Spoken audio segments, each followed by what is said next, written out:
Hey guys, welcome back to my channel. So today it's going to be a short little tutorial video. I had a couple people ask me about this and I thought I would just do a quick video. Maybe it's something that you have wondered yourself, but I just got done doing this look on a live stream and now I'm taking my pictures and I'm going to do a 20 power magnification up close shot of my eye. What I use is my camera. I use this 20 power magnification little clip that you can get from Amazon.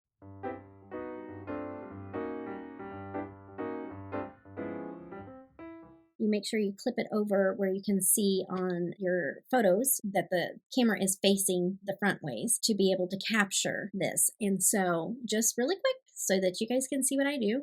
I have a mirror that's sitting right here. You can't see it, it's out of focus from you guys, but there's a mirror sitting up on my little cubbies here.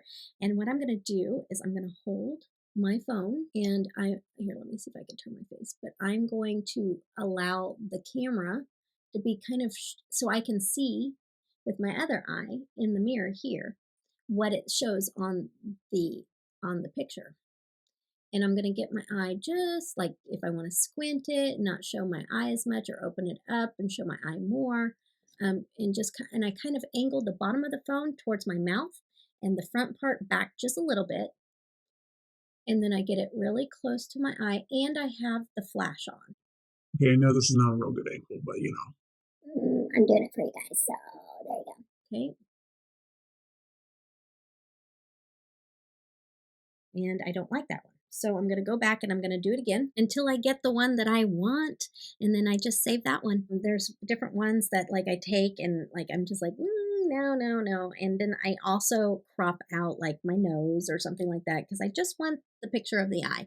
So I'll bring down and crop out the area that I don't want. So that's how I do my up close and personal little looks that I do on IG.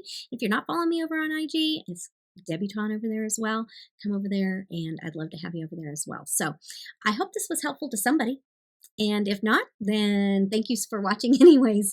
And so until the next time I talk to you guys, I hope glitter catches your eye, but never goes in it. Take care. Bye-bye.